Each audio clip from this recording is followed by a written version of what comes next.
Full Moon sale காலை 9 மணியிலிருந்து இரவு 12 மணி வரை ஆகஸ்ட் 27 ஒரு நாள் மட்டும்.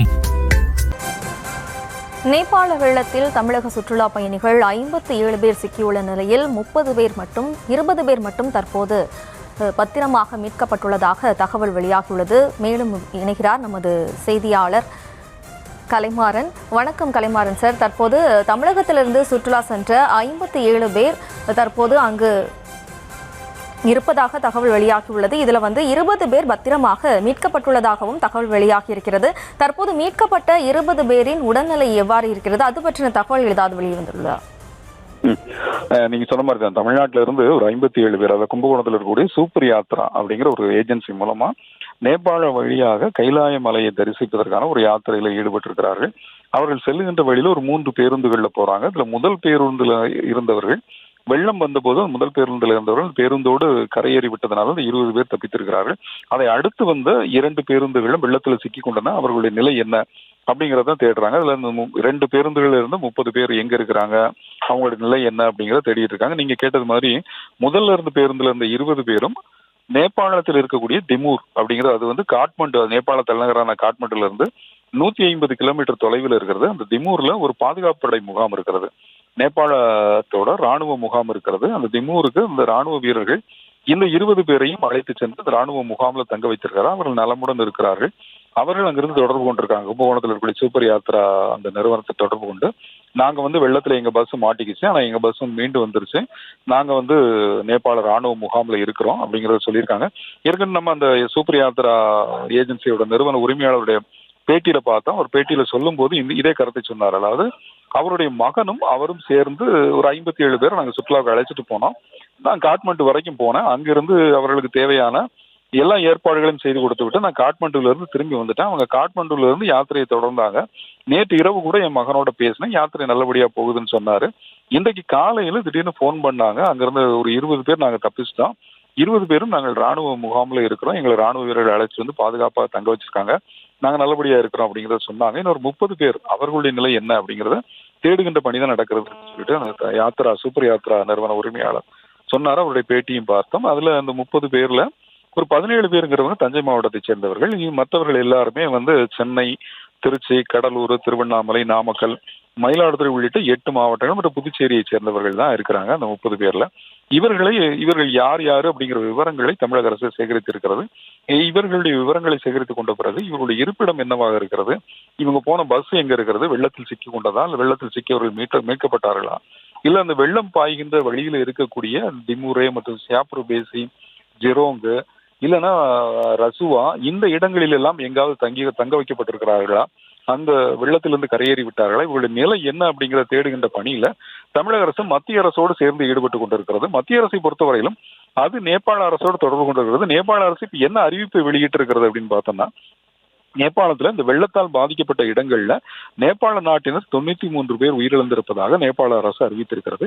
இது தவிர வெள்ளத்தால ஒரு 291 வெளிநாட்டினர்கள் பாதிக்கப்பட்டிருக்கிறார்கள் அப்படிங்கிற தகவலை நேபாள அரசு தெரிவித்திருக்கிறது. இந்த 291 பேரில் 105 பேர் இந்தியர்கள் அப்படிங்கிற ஒரு அதிகாரப்பூர்வ தகவலையும் நேபாள அரசு தெரிவித்திருக்கிறது. இந்த 105 பேர்ல தான் 30 பேர் தமிழகத்தை சேர்ந்தவர்கள். பாக்கி உள்ளவர்கள் வட மாநிலத்தை சேர்ந்தவர்கள் அல்லது கர்நாடகம் உள்ளிட்ட மாநிலங்களை சேர்ந்தவர்கள் அப்படிங்கிற தகவல் வந்திருக்கிறது. எனவே இந்திய அரசு அந்த காணாமல் போன அல்லது வெள்ளத்தால் பாதிக்கப்பட்ட 105 இந்தியர்களின் நிலையை அறிவதற்கான முயற்சிகளை மத்திய அரசு எடுத்திருக்கிறது. இதே மாதிரி உத்தரப்பிரதேச அரசு, பீகார் அரசு, இந்த மாநில அரசுகளும் தங்களுடைய மாநிலத்தவர்கள் பாதிக்கப்பட்டிருக்கிறார்களா அப்படிங்கிற நிலை அறியும் முயற்சியில ஈடுபட்டு இருக்கிறது. தமிழக அரசும் தன்னுடைய சார்பில் இருந்து முயற்சிகளை முடுக்கிவிட்டிருக்கிறது. நம்மோட அமைச்சர் தென்னரசு ஏற்கனவே பேசினாரு. அவர் நம்மோட தொலைபேசியில் தொடர்பு கொண்டு பேசும்போது சொன்னாரு, தமிழக அரசு இந்திய அரசோடு தொடர்பு கொண்டு காட்மண்டுல இருக்கக்கூடிய இந்திய தூதரகத்தை தொடர்பு கொண்டு தமிழர்களை மீட்பதற்காக, தமிழர்களை நிலையறிவதற்கும் தமிழர்களை மீட்பதற்கான நடவடிக்கைகளை எடுத்திருக்கிறது அப்படிங்கிறத சொன்னாரு. இதற்கிடையே நேபாள நாட்டில் ஏற்பட்டிருக்கிற வெள்ளம் மாறிய திபேத்திலும் வெள்ளம் ஏற்பட்டிருக்கிறது.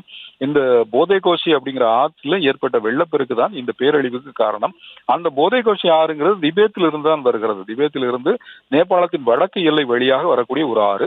எனவே அந்த ஆற்றில் ஏற்பட்ட வெள்ளப்பெருக்கால் திபேத்திலும் பாதிப்பு ஏற்பட்டிருக்கிறது. இந்த போதேகோஷி ஆற்றில் ஏற்பட்டுள்ள வெள்ளப்பெருக்கின் காரணமாக திபேத்தில் ஏராளமானவர் உயிரிழந்திருப்பதாக சொல்லப்படுகிறது.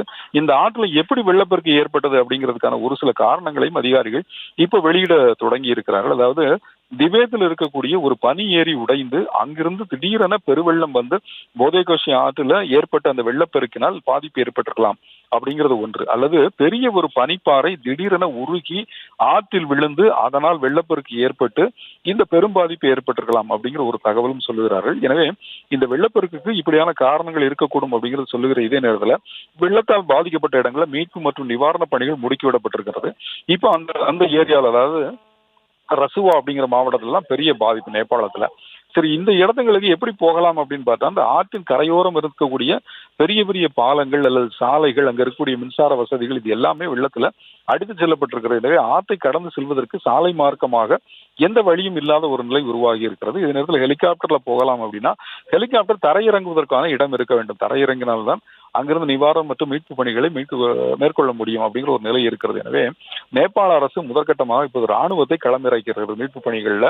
நேபாள நாட்டின் ராணுவம் தரையிறங்கப்பட்டிருக்கிறது. நேபாள நாட்டின் ராணுவம் பாதிக்கப்பட்ட இடங்களுக்கு செல்வதற்கான நடவடிக்கை எடுத்திருக்கிறது. இதே நேரத்தில் நம்ம ஏற்கனவே பார்த்தோம், நேபாளத்திலிருந்து 150 கிலோமீட்டர் தூரத்தில் இருக்கக்கூடிய திமூர் அப்படிங்கிற இடத்துல ஒரு பாதுகாப்பு படை முகாம் இருக்கிறது அப்படின்னு சொல்லிட்டு அங்கு அந்த பாதுகாப்பு படை முகாமில் இருக்கக்கூடிய ராணுவத்தினர் மீட்பு பணிகளை தொடங்கி இருக்கிறார்கள். இதற்கிடையே இந்திய அரசு அந்த போதைகோஷி ஆறு பாய்கக்கூடிய இடங்களில் இருக்கக்கூடிய அந்த போதைகோஷி ஆறுங்கிறது நேபாளத்திலிருந்து நேராக பீகார் அல்லது உத்தரப்பிரதேச மாநில வழியாக வரும். நேபாளத்திலிருந்து பாயக்கூடிய ஆறுகளின் காரணமாக பீகார் மாநிலத்தில் இருக்கக்கூடிய கோசி, கண்டகி, பாகமதி இந்த ஆறுகளிலும் உள்ளிட்ட ஆறுகளிலும் வெள்ளப்பெருக்கு ஏற்பட்டிருக்கிறது. எனவே பீகார் மாநிலத்தில் இருக்கக்கூடிய ஒரு 8 மாவட்டங்களுக்கு வெள்ள அபாய எச்சரிக்கை விடுக்கப்பட்டிருக்கிறது. நேபாளத்தை ஒட்டிய உத்தரப்பிரதேச மாநிலத்திலும் வெள்ள அபாய எச்சரிக்கை விடுக்கப்பட்டிருக்கிறது. உத்தரப்பிரதேச மாநில முதலமைச்சர் யோகி ஆதித்யநாத் தன்னுடைய மாநிலத்தில் வெள்ள முன்னெச்சரிக்கை நடவடிக்கைகளை மேற்கொண்டிருக்கிறார். இதே மாதிரி பீகார் மாநிலத்தில் ஏற்பட்டிருக்கூடிய வெள்ள எச்சரிக்கை அல்லது பீகார் மாநிலத்தில் ஒருவேளை வெள்ளப்பெருக்கு கடுமையாக இருக்கக்கூடும் அப்படிங்கிறத உணர்ந்தனால மத்திய உள்துறை அமைச்சர்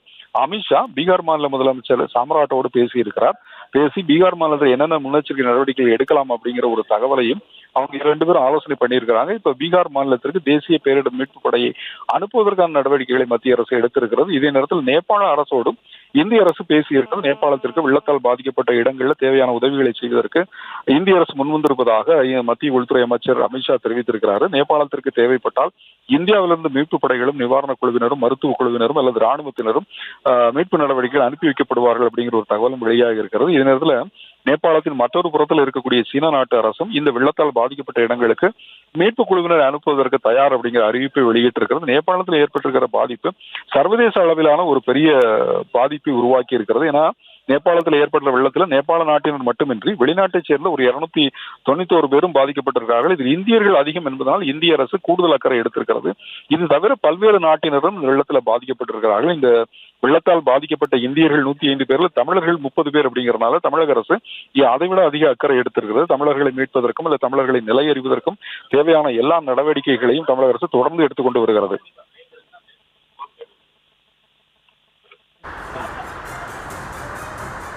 தொடர்ந்து இணைப்பில் இணைந்திருங்கள் சார். ஃபுல் மூன் சேல் காலை 9 மணியிலிருந்து இரவு 12 மணி வரை ஆகஸ்ட் 27 ஒரு நாள் மட்டும்.